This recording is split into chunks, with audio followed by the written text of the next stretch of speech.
Future flash classes में पिछले lecture में हम बताए थे अपने कक्षा 12 के रसायन 12 के विलयन चैप्टर से बताया गया था। उसमें कुछ पॉइंट बताया गया था। अब हम आगे बताते हैं विलयन की मोलरता क्या होती है। विलयन की मोलरता क्या होती है? विलयन के 1 लीटर में विलीन विलेय के मोलों की संख्या विलयन की मोलरता कहलाती है। फिर एक बार देख लो, विलयन के 1 लीटर में विलीन विलेय के मोलों की संख्या विलयन की मोलरता कहलाती है। देखो इसका सूत्र क्या हो जाएगा? विलयन की मोलरता बराबर विलेय के मोलों की संख्या बटे विलयन का आयतन किसमें होना चाहिए? लीटर में। विलयन की मोलरता बराबर होता है विलेय के मोलों की संख्या बटे विलयन का आयतन लीटर में। अब मोलों की संख्या हम कैसे ज्ञात करेंगे? मोलों की संख्या ज्ञात करने के लिए देखो, विलेय के मोलों की संख्या, विलेय के मोलों की संख्या, मोलों की संख्या बराबर होता है विलेय का भार। क्या होता है? विलेय का भार बटे विलेय का अणुभार। हमें विलेय के मोलों की संख्या ज्ञात करना है। यहाँ पर दिया है विलेय के मोलों की संख्या निकालने के लिए हमें सूत्र होता है विलेय का भार बटे विलेय का अणुभार। देखो विलयन की मोलरता का यूनिट क्या होता है? मात्रक क्या होता है?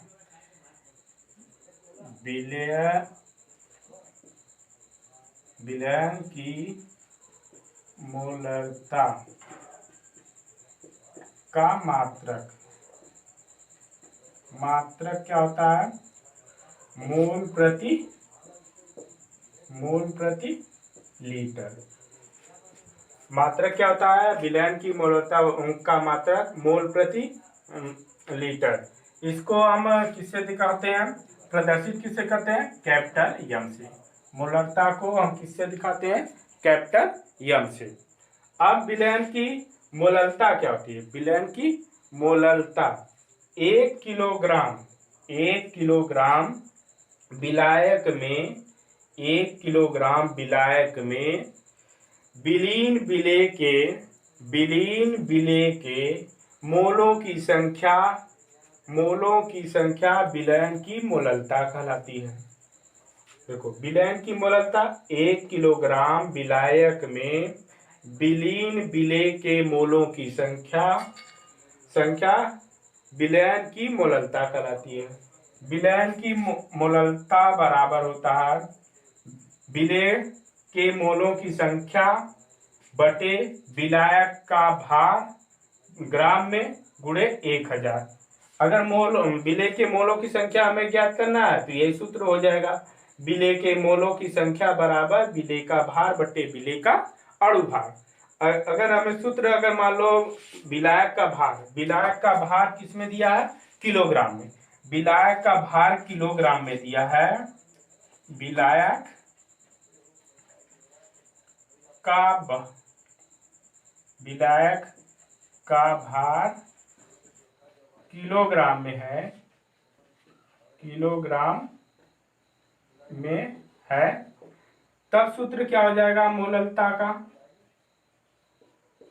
मोलरता का सूत्र हो जाएगा विलेय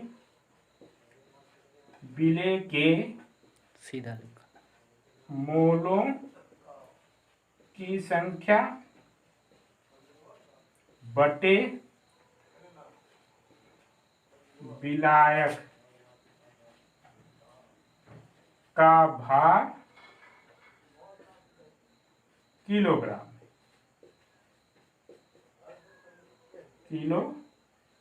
में। इसका मात्रक क्या हो जाएगा? इसका मात्रक हो जाएगा मोल प्रति किलोग्राम। मात्रक क्या हो जाएगा? मात्रक हो जाएगा किलोग्राम मोल प्रति किलोग्राम, यह इसका मात्रक हो जाएगा।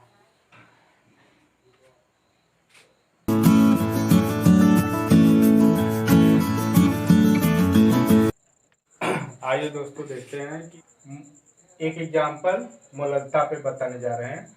अब क्वेश्चन आपके स्क्रीन पे है। 20.6 ग्राम सोडियम ब्रोमाइड को 500 मिलीलीटर जल में घोला गया है। प्राप्त विलयन की मोलरता क्या होगी? देखो 500 विलेय का भाग क्या है, पहले इसमें विलेय का भाग दिया गया है। क्या है? विलेय का भाग कितना दिया गया? 20.6 ग्राम। कितना दिया गया? 20.6 ग्राम। विलेय का अणुभार निकाल लेते हैं। विलेय का अणुभार, विलेय क्या है? सोडियम ब्रोमाइड यानी Br। देखो सोडियम का अणुभार क्या होता है? सोडियम का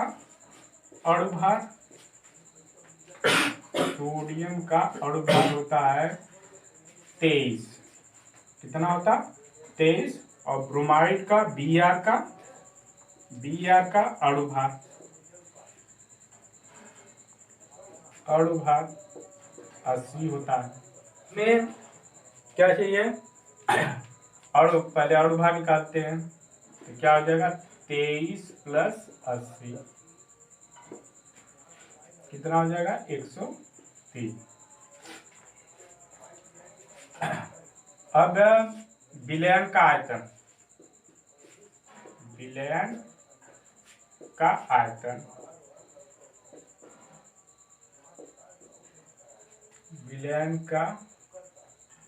आयतन कितना? 500 मिलीलीटर। 500 मिलीलीटर में घोला गया। इसको लीटर में मुझे बदलना है, तो लीटर में बदलने के लिए क्या करेंगे? 1000 से हम भाग दे देंगे तो कितना आ जाएगा? 0.5 लीटर हो जाएगा।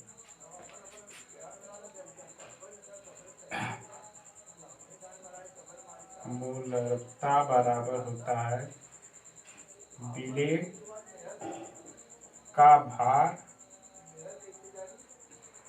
बटे विलेय का अणुभार।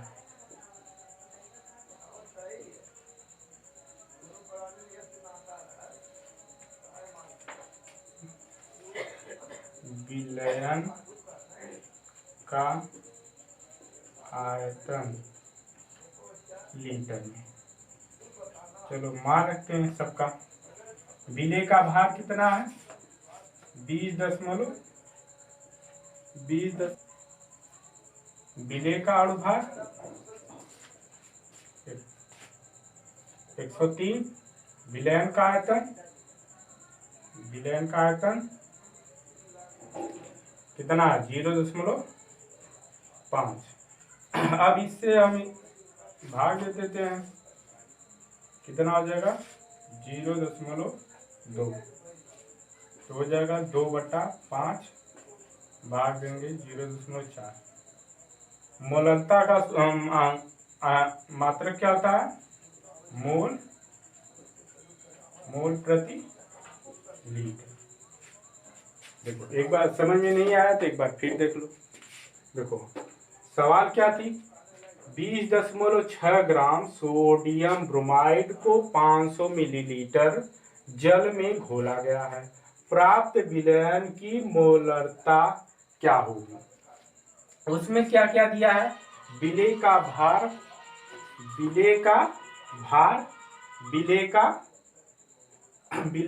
कितना दिया? 20.6 ग्राम। और विलयन का आयतन दिया है कितने में घोला गया? 500 मिलीलीटर जल में। हाँ। तो इसको क्या करना है? हमें पहले क्या करना है? लीटर में बदल देना है। और विलयन का अणुभार निकाल लेंगे। अणुभार निकालने पर क्या, सोडियम का कितना 23 होता है, ब्रोमाइड का 80 होता है, 103 हो जाएगा जोड़ने पर। तो मोलरता भाव क्या होता है, विलेय का भार बटे विलेय का अणुभार बटे विलयन का आयतन लीटर। द्रव का हल कर लिए, हल करने के बाद कितना आ गया, 0.4 मोल प्रति लीटर।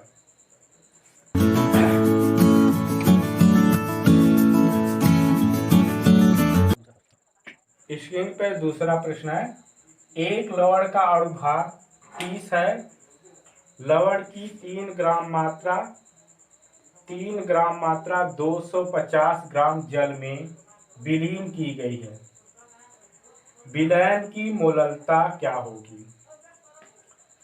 इसमें लवण, कोई लवण का नाम नहीं, कोई लवण है, उसका लवण का दे दिया गया है, लवण का भार दिया गया है।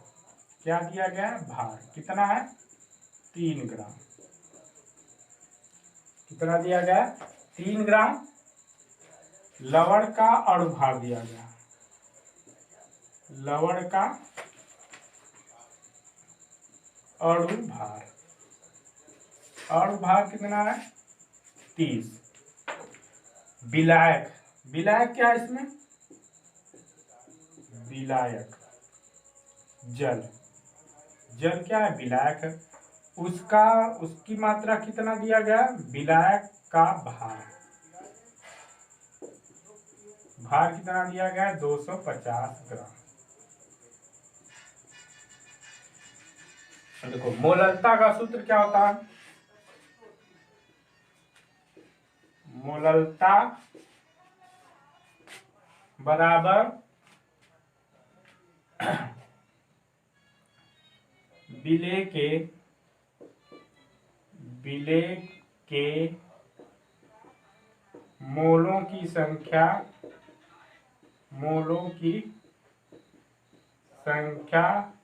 बटे विलायक का आयतन ग्राम में गुणे 1000।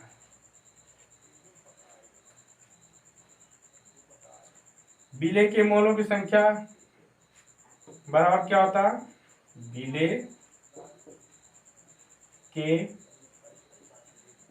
मोलों की संख्या बराबर होता है विलेय का भार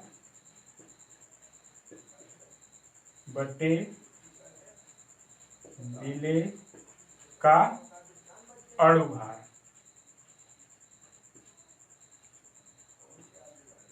विलेय का भार दिया गया है, विलेय का भार कितना 3 और विलेय का अणुभार कितना दिया गया है 30। मोलों की संख्या निकाल लेंगे तो 0.1 हो जाएगा। यहाँ पर विलायक का भार रहेगा, विलायक का भार। चलो सूत्र में रखते हैं, मोलों की संख्या निकल गया 0.1 बटा इसका कितना है 250,